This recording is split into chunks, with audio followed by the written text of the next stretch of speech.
The silence in our apartment had become a physical presence, a third occupant that followed my wife, Sarah, and me from room to room. It wasn't a peaceful quiet. It was a heavy, dense thing, built from 1,000 unsaid things, a forgotten anniversary dinner reservation, a sharp word after a long workday, the slow erosion of shared laughter. We were like two skilled technicians, operating the machinery of our life together, paying bills, walking the dog, attending family functions, but the core software, the program that allowed for true connection, had crashed. We were roommates with a shared history, and the future looked like a long, quiet hallway. Then, I stumbled upon what I initially dismissed as a silly internet rabbit hole. A recommended video from a channel I'd never heard of, The Listening Lab, Beyond Communication. The thumbnail featured a man in his late 60s, with kind eyes and a worn flannel shirt, standing in what looked like a rustic workshop. Out of sheer desperation, I clicked. The man's name was Arthur. He wasn't a flashy, polished motivational speaker. He was a former carpenter, and he spoke about relationships not like a psychologist but like a craftsman. He talked about the joinery of the heart, and how a strong bond, like a well-made dovetail joint, isn't about forcing pieces together, but about understanding their unique grain and creating a fit that makes them stronger together. He spoke of 5 principles, not as steps, but as fundamental shifts in perception.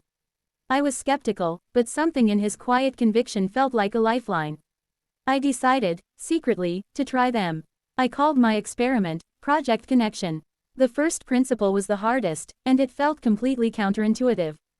Arthur called it, seeking the echo, not the argument. He explained that in any conflict, we're usually listening for the hook, the part of what our partner is saying that we can argue against. We're preparing our defense, our counterattack, while they're still talking. True listening, he said, is about listening for the echo, the hidden pain, fear, or unmet need behind the words. My chance to test this came a few nights later. Sarah came home from her job as a graphic designer, her shoulders slumped with a fatigue I knew wasn't just physical. I was in the kitchen, trying a new recipe, a pathetic attempt at domestic normalcy. Long day? I asked, the standard, hollow question. She dropped her bag on the floor with a thud. The client hated the final mock-ups. Said it was juvenile. After 3 weeks of revisions. I'm just so tired of people not knowing what they want and taking it out on me. The old me would have launched into a lecture. I would have said, well, did you push back? You have to set clearer boundaries. You're too nice. Advice. Unsolicited advice. It was my default setting. But I remembered Arthur's words.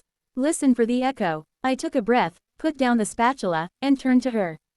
That sounds incredibly demoralizing. To put your heart into something for weeks and have it dismissed like that. It must make you feel like your expertise doesn't even matter. I saw it immediately. The fight went out of her posture. Her rigid shoulders softened. Her eyes, which had been glaring at the floor, flicked up to meet mine, glistening. She wasn't looking for a solution from me. She was looking for a witness. It does, she whispered, her voice cracking. It makes me feel invisible. For the first time in months, I didn't feel the need to fix her. I just walked over and hugged her. The silence that followed was different.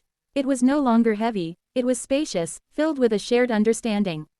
I had heard her, not just her words, but the echo of her feeling invisible. And in doing so, I had made her feel seen. The second principle was about vulnerability as a strategic asset. Arthur, in his workshop, held up 2 pieces of wood.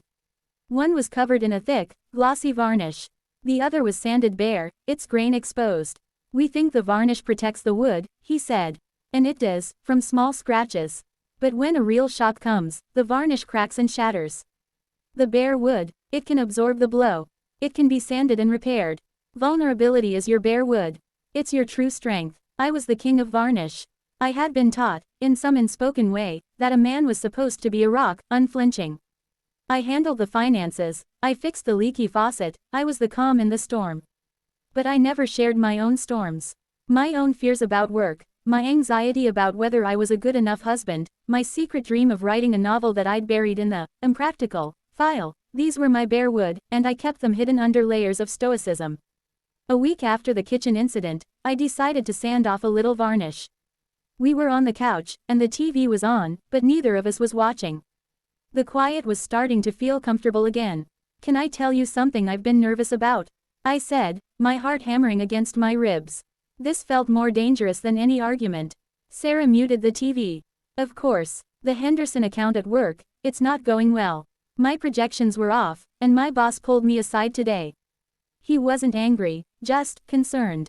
I've been terrified all day that I'm going to fail, that they'll realize they made a mistake promoting me. I braced for a pep talk, for a, "You'll be fine, honey." That would gloss over the fear. Instead, Sarah put her hand on mine. "That must be so scary. I know how much you care about your work. Thank you for telling me." She paused. "You know, when you got that promotion, I was so proud of you, but I was also a little scared that you'd outgrow us, this." And there it was. My vulnerability had given her permission to share her own. We weren't a rock and a dependent anymore. We were two people, sharing our bare wood, and in that shared space, we felt stronger, more interlocked than ever before. The third insight from Arthur's video was what he termed the currency of appreciation.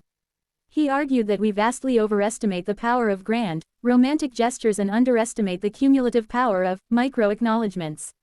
It's not about the diamond necklace on an anniversary, it's about noticing the diamond-like sparkle of the kitchen counters she just cleaned.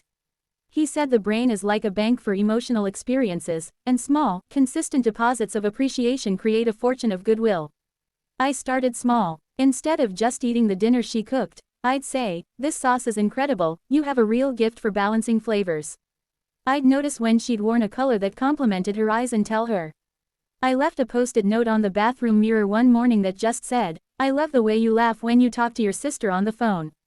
At first, it felt forced, a little cheesy. But the effect was undeniable. Sarah began to glow under this gentle, consistent rain of appreciation. She started reciprocating, not in a tit-for-tat way, but organically. She'd text me in the middle of the day, "Just remembered the way you handled that grumpy plumber last week. You're so patient, thank you." Our emotional bank accounts, which had been deep in the red, were now steadily growing. The atmosphere in our home shifted from one of passive coexistence to one of active, mutual admiration. The fourth principle was a brutal mirror to look into. Your partner is not your enemy, the shared problem protocol. Arthur described how, in a conflict, we so often position ourselves against our partner. "It's you versus me." He suggested a simple but profound mental reframe, "It's you and me versus the problem." The ultimate test of this came on a Friday night. We were supposed to drive to my parents' house for the weekend, a 3-hour trip. I had a big work deadline and was stressed, wanting to leave precisely at 5 p.m. to avoid traffic. Sarah, also tired from her week, was running late. At 5:20, she was still upstairs. The old script was writing itself in my mind. "She's so disrespectful of my time. She knows how important this is. It's always about her schedule." I felt the heat of anger rising in my chest. I was about to go upstairs and say, "What is taking you so long?" We had an agreement, but I stopped at the foot of the stairs. You and me versus the problem. The problem wasn't Sarah. The problem was, we are late, we are both tired and stressed, and we have a long drive ahead. I walked upstairs. She was frantically trying to zip up a suitcase, her face flushed with stress. I leaned against the doorframe. "Hey," I said, my voice calm. "This is a rough spot. We're both stressed and now we're running late. How can I help? Do you want me to take that bag down? Can I get you a glass of water?" She stopped, her hands still on the zipper, and looked at me as if I'd just spoken in a foreign language. The defensiveness drained from her face. "I'm sorry," she said. I lost track of time. "I'm just overwhelmed. If you could get the bag, that would be great." We got in the car 10 minutes later. There was no simmering resentment, no cold shoulder. We had faced the problem of lateness and stress as a team, and we had solved it together. The car ride wasn't a silent war. We talked, we listened to music, we were allies again. The fifth and final secret was the one that tied all the others together. Arthur called it curating your shared story. He said that couples, over time, stop being authors of their story and become its archivists. They only curate the evidence of their disappointments, the fights, the slights, the failures. He urged us to actively, consciously become authors again. To not just let the story happen, but to write it, to highlight the heroic moments, the funny blunders, the tender victories. I started doing this deliberately. One night, instead of scrolling through our phones, I dug out an old photo album from our first year of dating. "Remember this?" I said, pointing to a picture of us, drenched and laughing, on a hiking trip where we'd been caught in a surprise thunderstorm. We were so miserable and cold, but we couldn't stop laughing.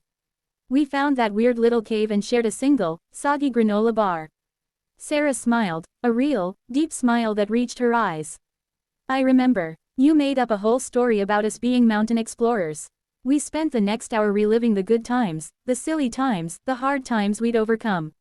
We were no longer archivists of a dying marriage, we were authors, reminding ourselves of the epic, adventurous, and beautiful story we had already written together. I started a new tradition. Every Sunday, we'd share one story highlight from the past week, something we were proud of as a couple, no matter how small. The transformation wasn't overnight. It was a slow, deliberate rewiring of habits that had taken years to build. But within a few months, our apartment was a different place. The silence was now companionable, often filled with the easy back and forth of a shared joke or a comfortable quiet.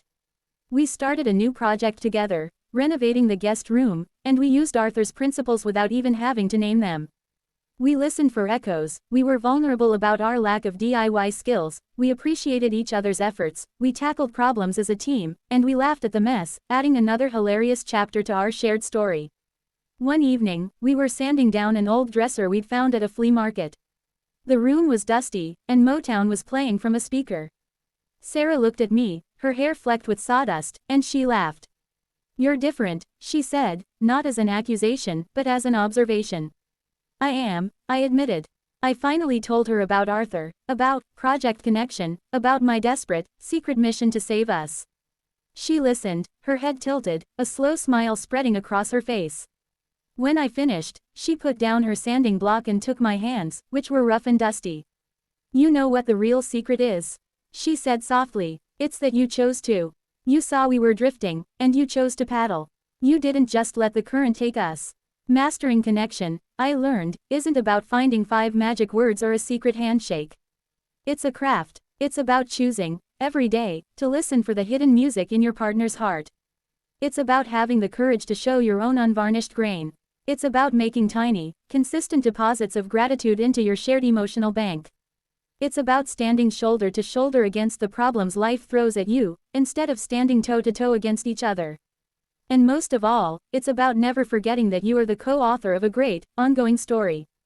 You get to pick up the pen, every single day, and write a new page filled with understanding, with strength, and with love. Our story, once on the brink of a sad ending, was now just beginning its best chapter.